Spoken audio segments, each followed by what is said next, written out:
Hola amigos y amigas, bienvenidos al episodio número 171 del Club de los Malos Golfistas. Yo soy Sergio González y como siempre me acompaña Alex Rubio. Alex, ¿qué tal? ¿Cómo estás? Sergio, esto es como un countdown. Quiero decir, quedan 3 semanas para el cambio de hora. 3. O sea que estás contento ya.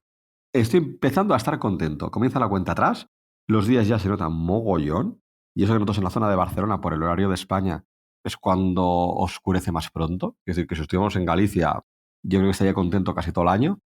Pero bien, estoy bien. No he jugado a golf este fin de semana pasado.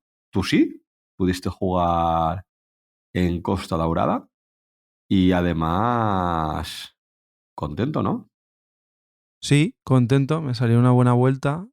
Jugué Costa Dorada en unas condiciones mejores que el primer torneo que jugamos este año allí, porque había llovido mucho y estaban los greens bastante encharcados y el campo en general bastante encharcado. Este fin de semana pasado estaba mucho mejor el campo y la verdad es que me salió una muy buena vuelta. Podría decir que mi mejor día con el drive, desde que juego a golf, sin ningún tipo de duda, porque no fallé una calle. Fue un espectáculo, la verdad es que yo mismo no me lo creía. Cogí el ritmo y el tempo desde el primer hoyo y es que no fallé una. Incluso en hoyos que normalmente no son de drive, que hay unos cuantos en Costa Dorada, opté por coger el drive porque es que tenía tanta confianza que tenía que aprovecharlo. Y de hecho jugué con un chico que era handicap 9 y me dijo esto, dice, no sueltes el drive porque cuando coges esa racha hay que aprovecharla. Esto es como los que hacen surf, ¿no? Que cogen una buena ola, pues ahí tenía que tirar. Pero no solo ibas recto. Yo vi tus estadísticas, ibas muy largo. Sí, sí, recto y largo, no había nada de viento, nada de viento, que en Costa Dorada penaliza mucho, sobre todo cuando tienes viento cruzado y hay ciertos hoyos que tienes viento de izquierda a derecha, de los que tendemos a hacer fade y a veces slice, nos penaliza bastante.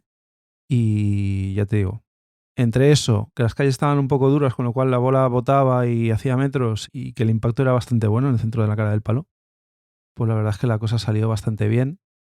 Con los hierros fue bastante bien, me lié un poquito alrededor de green, pero muy contento.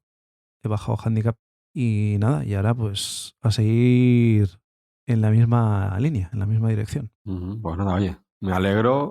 Y a seguir, habrá días buenos, días no tanto, pero hay que disfrutar, es lo más importante. Eso es, y no hay mucho tiempo para pararse a pensar porque enseguida estamos ya en otro torneo. Justo este fin de semana jugamos en La Roca, Ujú. así que nada, a ver cómo sale. Y al principio de semana en Instagram publicamos una encuesta y hacíamos referencia a, en el caso de que pudiéramos hacer una ronda en el que nos acompañara un jugador del PGA Tour, además un jugador bueno, de los que esté arriba en cuanto a estadísticas, y que le permitieran en un torneo, en una ronda, que hiciera por nosotros un tipo de golpes, ya fuera golpes desde el tee, golpes de approach, golpes de juego corto o pad, pero que solo puede hacer un tipo de golpe durante toda la ronda, ¿cuál escogeríamos, no? Y la verdad es que las respuestas han sido muy variadas. Nos hace gracia porque evidentemente no hay una respuesta correcta ni incorrecta, depende de cada cual. Hay gente que detecta que tiene más problemas con el drive, hay gente que tiene más problemas en el green. Entonces, me imagino que cada uno ha seleccionado la opción más acorde a su juego, pero para que os hagáis una idea, el 45% de los que han respondido a la encuesta escogerían que el jugador del PGA pegara los golpes desde el tee en pares 4 o 5, el 28% que jugara los golpes de approach, y aquí incluye también las salidas en los pares 3, que por distancia se puede englobar dentro de los golpes de approach. Solo el 7% el juego corto, alrededor de green, y un 21% preferirían que hiciera todos los putts. ¿Qué opinas, Alex, de estos porcentajes? Pues a ver, yo creo que los porcentajes están hechos en base a lo que tú comentabas, ¿no? ¿Qué es lo que peor tiene esa persona que está votando en la actualidad en su juego? Al menos eso es lo que quiero yo pensar, ¿no? Yo he votado y he votado el approach. ¿Por qué? Por varios motivos. El primero, el mismo que hemos hablado. Ahora mismo creo que con el driver estoy cogiendo muchas calles, estoy yendo bastante recto. Evidentemente tengo mis escapadas, pero no suelo tener penalizaciones con el driver y estoy muy contento, he ganado consistencia y distancia con el driver. Con el pad, a pesar de tener un bache y el juego corto, he vuelto a recuperar sensaciones con 2 pequeños cambios en la técnica. Y lo que más estoy cambiando, además estoy cambiando en los últimos meses, son los hierros, básicamente.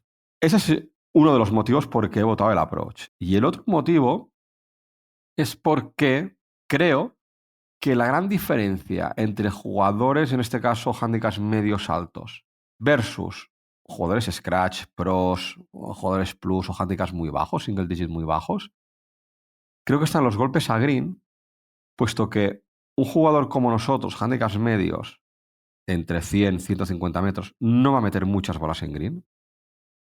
Y un jugador handicap bajo, scratch, pro, handicap plus, va a meter muchas más. ¿Y qué pasa? Que el hecho de tú meter de 150 metros una bola en green, a lo mejor te haces 2 pads, va a ser la media, pero el que no la metas en green va a implicar, te vas a caer en un bunker, vas a caer a la derecha de un bunker y tienes que colar el bunker por encima, o en RAF con bola hundida. Es decir, que el siguiente golpe a green tampoco te va a asegurar hacer un approach y pat, porque tampoco eres handicap bajo, o eres pro, o eres handicap plus, ¿no? Con lo cual me da la sensación de que esa diferencia en esos golpes a green, automáticamente, de media, estás perdiendo 2 golpes mínimo respecto un pro, un jugador de handicap muy bajo y demás, ¿no? Entonces creo que ahí es donde realmente pierdes más. Esa es una teoría. La otra, yo creo que en función del handicap te da mejor una cosa u otra. Me explico. Una persona que está comenzando un handicap 36 o handicap alto, creo que a lo mejor le puede ser más útil que un jugador del PGA le ayude desde el tee, porque le va a coger más calles y va a ir mucho más largo. Con lo cual va a estar más cerca de green. Evidentemente va a fallar el golpe a green. Pero es que lo va a fallar desde 70 metros y desde 180. ¿Cuántos golpes hay ahí entre esa distancia para un jugador de handicap alto, ¿no? Yo creo que ahí va a ayudar más. Luego sí que es cierto, como comentaba, que el jugador medio no irá tan largo como un pro, evidentemente, desde el tee, pero va a dejar muchas bolas en juego. Se va a dejar oportunidades de hacer greens en regulación, con lo cual creo que un jugador medio lo que más necesita es el approach. Y creo que para un jugador handicap single digit bajo o scratch o handicap plus, va a coger muchas más calles, va a coger muchos más greens, no tiene problemas de distancias y tienen poca dispersión. Con lo cual creo que a esos jugadores les puede venir mejor que le ayuden con el pad. Ahí es donde creo que pueden recuperar más golpes o más les puede ayudar. No sé, es una teoría, ¿eh? Has dicho muchísimas cosas muy interesantes. Recuerdo que varias veces has dicho aquí en el podcast que los que empiezan, que por muy bien que pateen, ¿no? Si les cuesta 10 golpes llegar a green, no sirve para nada meter pads de 20 metros, Claro. porque el triple, el cuádruple bogey ya lo tienes hecho, ¿no? Y poco va por ahí, entiendo, en tu lectura. Sí. Yo estoy bastante de acuerdo contigo en lo que has dicho. Yo también he votado approach, básicamente porque también he detectado que la mejora que he tenido en los últimos meses se ha venido estrechamente relacionada con mi mejora con los hierros. Y aunque aún fallo muchos greens, estoy consiguiendo muchos más greens más uno, ¿no? Que es una estadística que hemos hablado alguna vez, recientemente además, y que evidentemente el green más uno no viene exclusivamente porque le pegues bien con los hierros, evidentemente tienes que salir bien desde el tee, pero yo creo que es donde he potenciado más mi juego, donde he mejorado yo creo el nivel y estoy viendo mejores resultados, ¿no? Pero como decíamos al principio, pues aquí cada cual, depende de los puntos flacos o fuertes que tenga en cada uno de los apartados del juego, pues escogerá una cosa u otra. Pero hemos rescatado unas estadísticas de Luz Tagner, que es el gran gurú de las estadísticas de golf, colaborador de Arcos Golf y del que hemos hablado varias veces aquí en el programa, que publicó una estadística muy interesante en el que por nivel de handicap describía qué porcentaje de jugadores se veía afectado más positivamente por cada una de estas tipos de golpes y el número de golpes medio que conseguían ahorrarse. Colgaremos en nuestras redes estas estadísticas para que las podáis consultar y así veis un poquito el detalle, por no entrar en cada número, pero en términos generales, efectivamente, el approach para todos los niveles de juego, para todos los handicaps, es el tipo de golpe que a más jugadores ayudaría el hecho de que pudiera hacerlo un jugador profesional. Dicho de otra forma, es el tipo de golpe en el que estamos más lejos respecto a un jugador profesional de forma más habitual, la mayoría de jugadores, ¿vale? Luego hay otros tipos de golpe, por ejemplo el pad, que sería para la mayoría también de los niveles de juego el segundo aspecto en el que un jugador profesional nos ayudaría más, conseguiríamos un mejor resultado. Es decir, para que os hagáis una idea, el 56% de los jugadores de Scratch les ayudaría mucho más que un jugador profesional jugara todos sus golpes de approach frente a un 40% que les ayudaría más que patearan, ¿no? Y a medida que vamos subiendo de handicap, más relevancia tiene el juego de approach de un profesional respecto al pad. Como he dicho, para un jugador Scratch el 56% le ayudaría más el approach que el pad. Para un handicap 10, por ejemplo, ya el 88% de los jugadores de ese nivel les ayudaría mucho más el approach, ¿no? Y, por ejemplo, para un handicap 25, el 97% de los jugadores deberían elegir el approach porque están mucho más lejos de un jugador profesional que, por ejemplo, el pad, ¿no? ¿Esto qué quiere decir? Pues que el impacto que tiene a la hora de mejorar nuestros resultados y el crecimiento que tenemos es prácticamente lineal con el handicap, ¿vale? Sí que es verdad que para un handicap 25, por ejemplo, el hecho de que un profesional jugara nuestros approach haría que hiciéramos unos 13 golpes menos en una vuelta. Pasaríamos de estar jugando más o menos en una vuelta de 100 golpes a hacer 85, ¿no? Es mucho, ¿eh? Es muchísimo. Eso denota que estamos muy lejos de los jugadores profesionales en este ámbito de juego, ¿no? Luego, para un handicap 20, pues 11 golpes menos, sigue siendo muchísimo.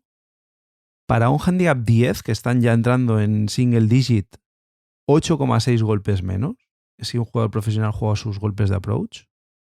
Y para un handicap 5, que ya es un handicap bajo, muy bajo, 5 golpes de diferencia en una vuelta de 18 hoyos, ¿no? 5 golpes cuando ellos hacen una media de 79 golpes más o menos.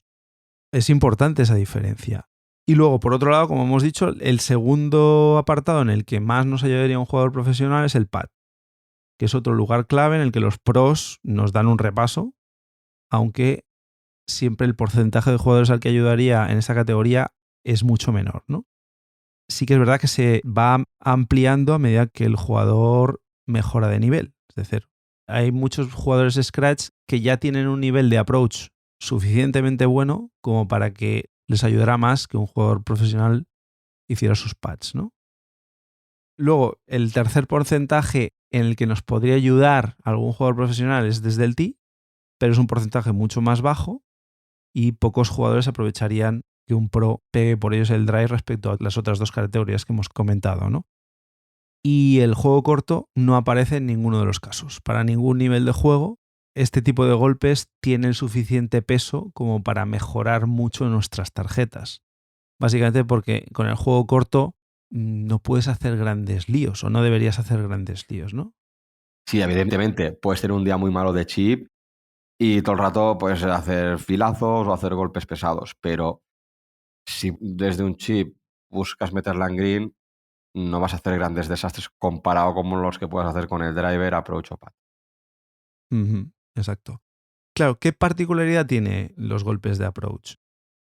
Pues básicamente tiene unos componentes clave que otros tipos de golpes no tiene. Porque para los golpes de approach tienes que tener en cuenta distancia, tienes que tener en cuenta selección de palo, tienes que tener en cuenta lie, tienes que tener en cuenta, en lo posible, control de spin, trayectoria. Tienes que tener en cuenta también los obstáculos, ¿no? Mientras que desde el tee, por ejemplo, el 70-80% de los casos vas a coger el drive. Con lo cual ya no tienes que plantearte tanto qué palo tienes que jugar en función de las circunstancias. El lie no te afecta porque estás más o menos en un lie plano con un tee, con lo cual en esa parte ya no tienes que pensar. En el tema del control de spin tampoco. El golpe será más eficiente o menos en función de si tienes menos spin o no, pero eso no te va a provocar grandes diferencias a nivel de golpes, ¿no? En cuanto al green, por ejemplo, no tienes que pensar en el palo, ya sabes que vas a patear con el pad, no hay que pensar en el lie, no hay que pensar en el spin, solo dos variables, velocidad y caída. Claro, hay muchas más variables en el approach que pueden fallar o sobre el que puedes tomar una mala decisión, ¿no? Entonces, por eso es tan particular este golpe. Pero para mí, aparte de lo que comentas, que es totalmente cierto, para mí hay otros factores clave. Básicamente dos. Uno es que no eres lo suficientemente consistente comparado con un pro. Pongamos hierro 7. Te puedes ir desde 150 metros hasta 120, hasta 30, hasta 60, sockets para la derecha, puleadas para la izquierda. Es decir, que si no eres un pro, a medida que vas subiendo handicap, yo creo que eres mucho más inconsistente. O sea, tienes mucha más dispersión a nivel de distancia y lateral.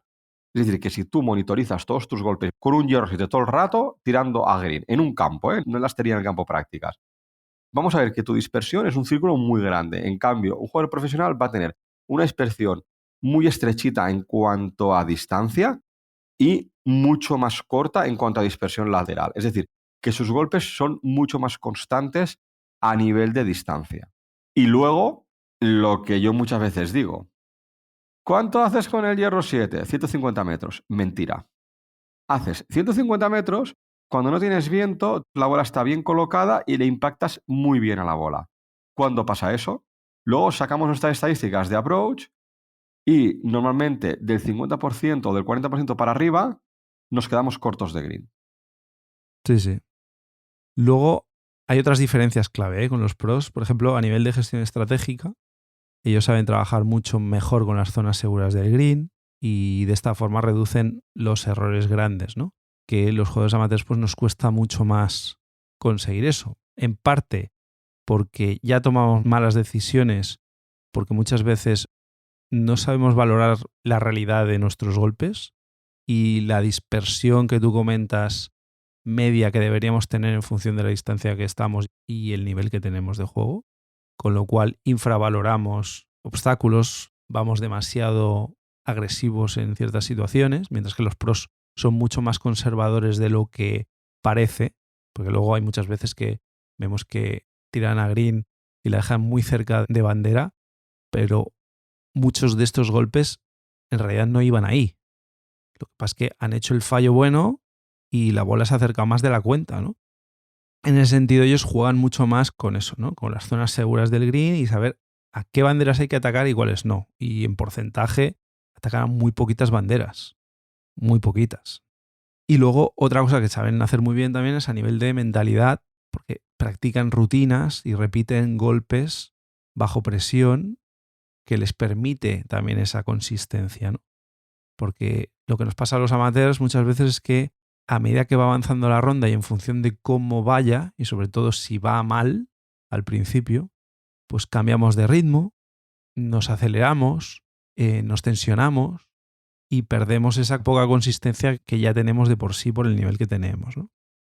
Por eso es curioso, porque nunca se habla del approach, yo creo que es el gran olvidado, siempre hablamos de lo bien o mal que lo hemos hecho desde el tee, lo bien o mal que hemos pateado, si nos hemos liado en los bunkers. Yo esta conversación la he tenido este fin de semana pasado jugando en Costa Dorada, ¿no? Pero rara vez hablamos de cómo de consistentes hemos estado con los hierros. Sobre todo los jugadores que tenemos handicaps medios altos.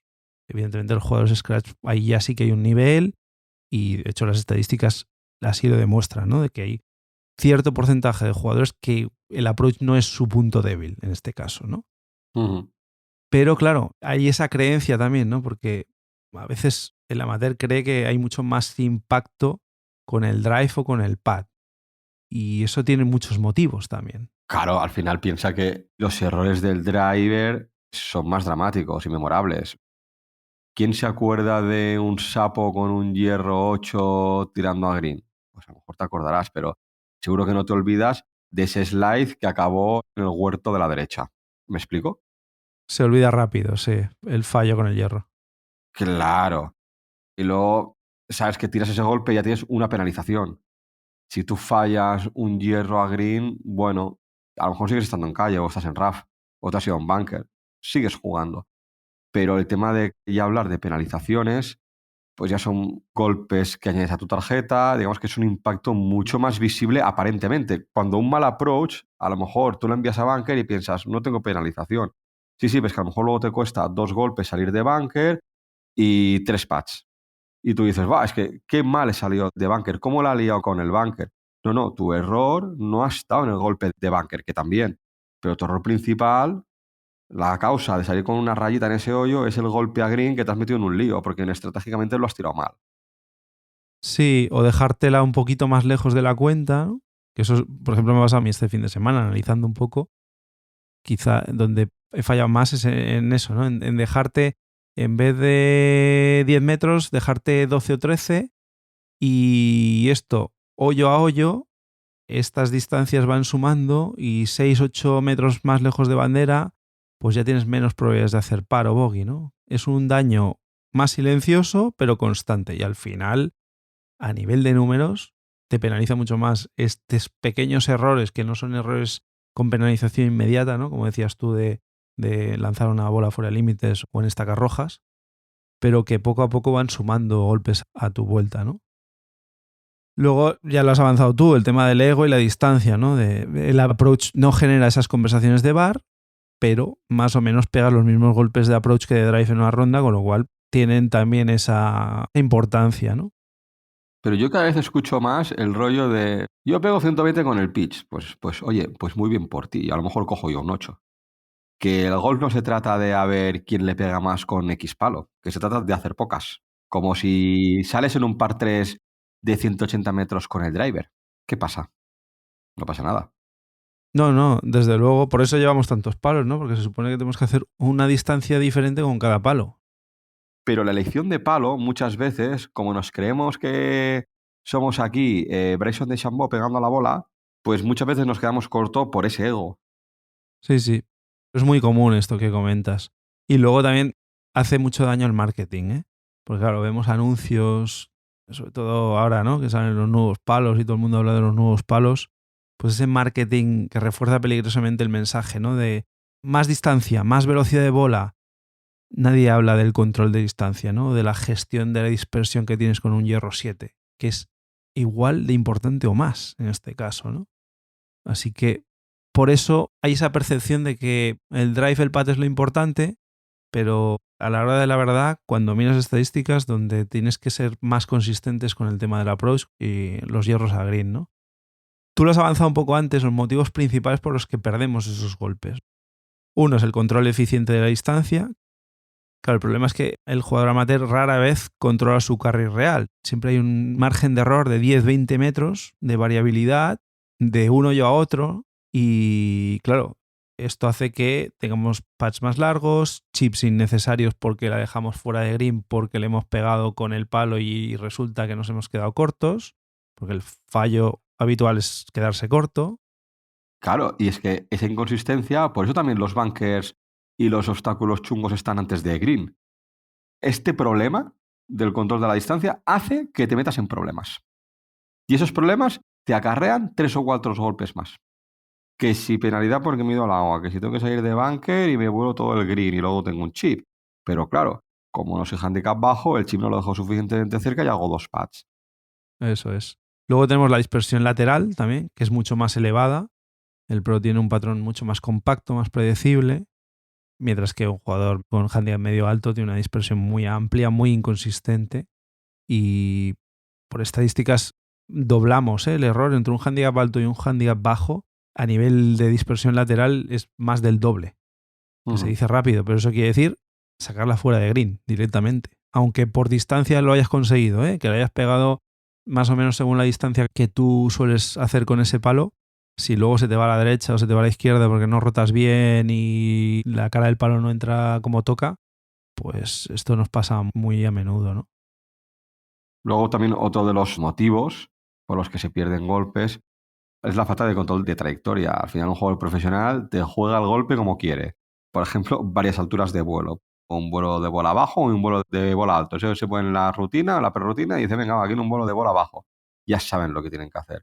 A medida que sube el handicap, pues suficiente tenemos con que la bola avance, ¿no?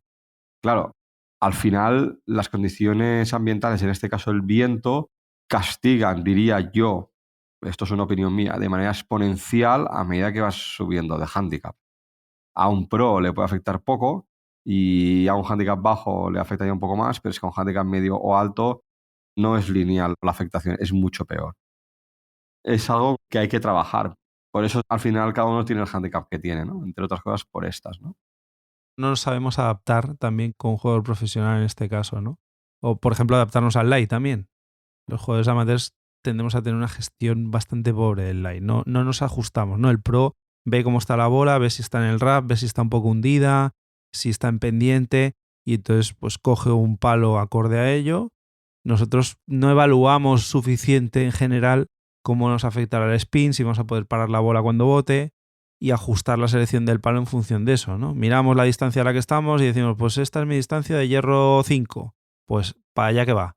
Cuando a lo mejor la bola está tan mal colocada que con ese loft no vamos a poder impactar bien. Vamos a hacer una topada y la bola no va a avanzar más que 30 o 40 metros. Mientras que un pro va a decir, vale, estoy seguro que no llego, asumo que este green no lo voy a coger, pero me voy a poner en una posición para que luego tenga un chip más sencillo y pueda intentar hacer el up and down, ¿no? Pues me cojo un palo con más loft, pero sé que el impacto que voy a hacer, teniendo en cuenta las condiciones del lie de la bola, va a ser, dentro de lo que cabe, bueno, y voy a dejar la bola más o menos donde quiero. Pues eso nos cuesta mucho a nivel de approach. Y luego el tema mental. El tema mental para mí es muy clave aquí, ¿no? Yo cuando fallo intento recuperar o no eres capaz de hacer un reset y eso jugador profesional, vamos, lo tiene interiorizado y ya puedes fallar que el siguiente golpe te puede hacer un golpazo sin problemas. Y al jugador amateur va acumulando errores y errores y no es fácil. Ujú.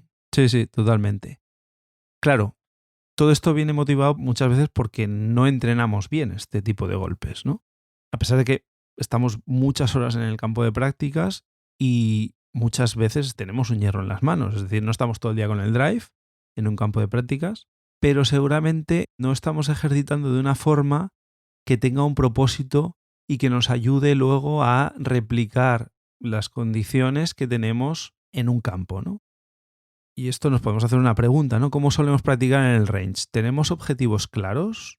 Porque todos los campos de práctica tienen sus cartelitos de distancia, casi todos los campos de prácticas tienen sus banderitas, tienen sus elementos para que tengas un objetivo al cual tirar, ¿no?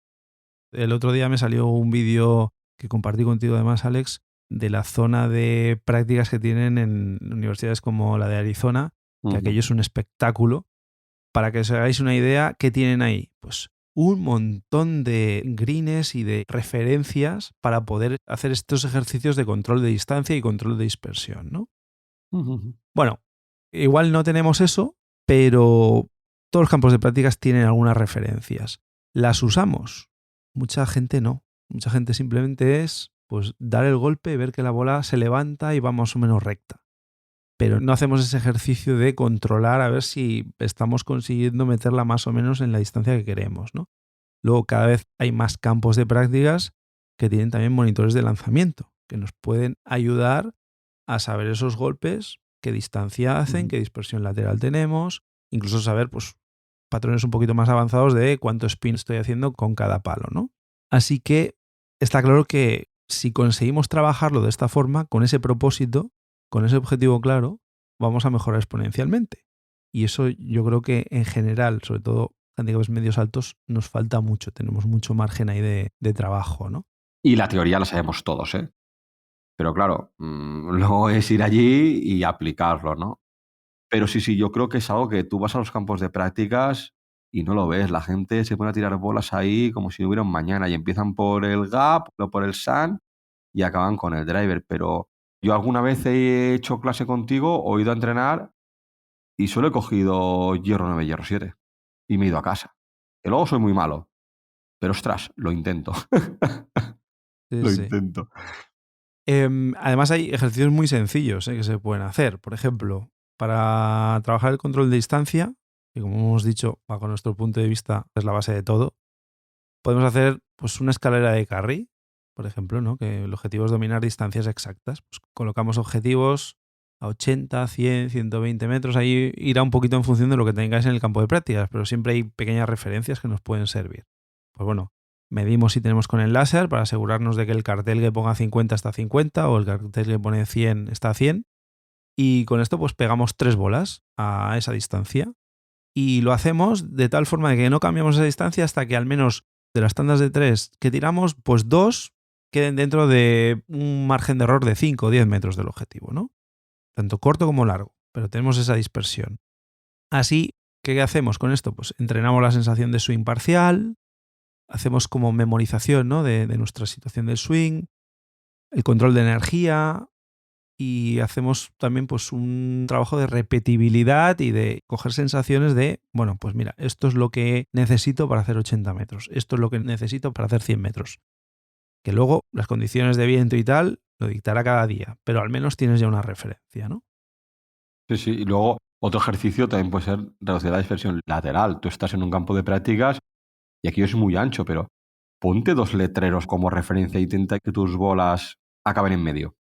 Y tira 10 bolas. A ver cuántas acaban, digamos, en tu calle imaginaria. Y además, puedes ser todo lo exigente que tú quieras. Y cuanto más exigente seas, más margen de error tendrás en el campo para acabar en green. Porque muchas veces esos golpes a green intentamos forzar y o nos vayamos a la izquierda por querer mirar y no acabar el swing, o demasiado control te lo llevas a la derecha, etcétera, etcétera. Pues busquemos ir un poquito más rectos, reduciendo esa dispersión lateral, que ahí es donde los pros no va a tener ni mucho menos tanta como nosotros, pero no van rectos como una flecha. Al final hay condiciones de viento, hay efectos no deseados, etcétera, etcétera, ¿no? Pero bueno, también se puede trabajar y cuanto más rigurosos seamos, mucho mejor, ¿no? Y luego una cosa que también se puede entrenar en el campo de prácticas, yo creo que nunca lo he hecho, pero conozco gente, y además he hablado con gente que sí lo ha hecho. Por ejemplo, tú vas al campo de prácticas, me imagino que estoy jugando en la roca, hoyo 1, ¿cómo saldría? Driver. Entonces, coge el driver, hace el swing de prácticas, tira el driver. Y se imagina pues la calle, se va imaginando esas calles y él tiene las distancias en el campo de prácticas con letreros. Y dice, venga, va, pues sabiendo que el hoyo 1 tiene 360 metros, el driver que he hecho han sido 200. Pues venga, me quedan 160. Pues con 160 tengo que coger un hierro, me lo invento, 6. Pues venga, swing de prácticas y hierro 6. Con lo cual, ¿qué es lo que estás haciendo ahí? Estás entrenando dispersión, porque te estás imaginando la calle y te estás imaginando el green a donde quieres ir, dispersión en cuanto a distancia. También dispersión lateral. Evidentemente, desde estería no vas a tener condiciones de RAF, pero bueno, puedes ver si luego necesitas un approach o necesitas un pato, necesitas un hierro, pero lo que te hace es que en cada golpe estás cambiando de palo, con lo cual trabajas también la perrutina. Uh-huh. Esto con un monitor de lanzamiento es más divertido, porque puedes ponerte un campo Claro. el que quieras y luego en el driving range vas haciendo, pero bueno, podéis ver que sin un monitor de lanzamiento también se puede hacer. Es simplemente tener en mente pues vuestro campo habitual, que ya os sabéis de memoria pues todas las distancias que hay básicamente, ¿no? Luego, no está de más meter un elemento de presión, porque no es lo mismo pegar golpes sin ningún tipo de presión y si falla alguno pues no pasa nada, que si metes algo de presión porque simulas también las condiciones reales que te vas a encontrar cuando hagas una vuelta, ¿no? Entonces, pues, por ejemplo, desde una distancia concreta, pues juegas 3 bolas seguidas y tienes que meterla dentro de un margen de, por ejemplo, 10 metros. Si fallas una, vuelves a empezar. ¿Esto qué hace? Pues generar una tensión real, sobre todo cuando ya llevas 2 buenas, porque si fallas la tercera vas a tener que volver a empezar. Cuando has conseguido eso, pues haces otra distancia con otro palo y vas de esta forma practicando el approach con ese pequeño elemento de presión, ¿no? Y luego, evidentemente, hay ciertas distancias que son más habituales que otras. Pues ahí tenéis que ver también vosotros por vuestra distancia de drive, en el análisis posterior de las vueltas, cuál es la distancia más habitual que vosotros encontráis a nivel de approach. Normalmente la zona crítica dicen que está entre 100 y 150 metros, ¿no? Que es donde hay más golpes y donde se deciden muchos más hoyos, ¿no? Pues ahí, sobre todo, es importante pues ahondar y estar mucho más tiempo practicando estos golpes, ¿no? De 100, 150 metros, pues eso, de 10 intentos, ver cuántos entran dentro de un margen de error que digáis, ¿no? Esto lo anotáis en un cuaderno y lo vais haciendo semana a semana y vais viendo un poco la evolución. Cuando tengáis esa distancia ya muy controlada, pues pasáis a la siguiente en la que vosotros penséis que tenéis más frecuencia de golpes, ¿no? Y de esta forma vais a ir mejorando el approach muy rápido. Como veis, todos los golpes son importantes, todas las facetas del juego son importantes, pero seguramente de la que menos hemos hablado en estos 170 programas que llevamos es del approach. Y luego, a la hora de la verdad, poquito a poquito van penalizando nuestras tarjetas y van haciendo que se inflen. Con lo cual, el tema de la consistencia con los hierros es vital. Si le preguntáis a los profesores y a los profesionales, seguramente estarán de acuerdo con esta apreciación. Nosotros también nos hemos basado un poquito en las estadísticas que hemos comentado. Así que, bueno, hoy creíamos que era importante dedicar este programa al approach, que quizás es el gran olvidado y, como vemos, pues es de vital importancia si queremos mejorar nuestro nivel. Pues sí, Sergio, completamente de acuerdo contigo. Esto no quita que no haya que trabajar el resto de facetas. Son muy importantes. Pero bueno, al final, con el tiempo que tengamos cada uno para entrenar, para jugar, lo que consideremos, pero bueno, aquí están los datos. Que el approach sea el que más ayude a jugadores de todos los handicaps no significa que para ti, jugador de handicap X, sea lo que más necesitas. A lo mejor tú estás en ese tanto por ciento que te ayuda más el pad. Una cosa no quita la otra, ¿eh? Pero bueno, hay que conocer nuestras fortalezas y nuestras debilidades, mejorar las debilidades, en este caso el approach, como es el mío, pero al final hay que entrenar un poquito todo y a disfrutar del golf, como siempre. Sí, totalmente. Claro, cuando las estadísticas nos dicen que a la mayoría de los jugadores el approach es donde tenemos más gap, ¿no?, respecto a los jugadores profesionales, en este caso, pues eso es que seguramente hay una falta importante de entrenamiento en esta faceta. Comentadnos en redes qué os ha parecido. Como decimos, vamos a subir un post a X y a Instagram para que podáis ver estas estadísticas en detalle si queréis. Y nada, recordamos que estamos en X y en Instagram en Malos Golfistas. Tenemos nuestro correo malosgolfistas@gmail.com. También os recordamos que estamos colaborando con el circuito Galaxy Golf. Este fin de semana se juega en La Roca, un torneo de la Galaxy Cup. Como sabéis, en La Roca siempre se llena, con lo cual si todavía no os habéis apuntado y queréis jugar mañana sábado o el domingo a través de Clubhouse, os podéis apuntar. La semana siguiente no hay torneo. El circuito Galaxy Golf vuelve en los días 20, 21 y 22 de marzo en Sant Cugat, un campo que no hay muchas posibilidades de poder visitarlo, así que si tenéis intención de jugar, apuntaros cuanto antes porque seguro que las plazas se llenan. Como sabéis, estamos en las principales plataformas de podcast, así que podéis suscribir para que os salgan las notificaciones de los nuevos episodios. Nada más, lo dejamos aquí por hoy. Os deseamos una muy feliz semana de golf y, como siempre, que vayáis a por el birdie. Adiós.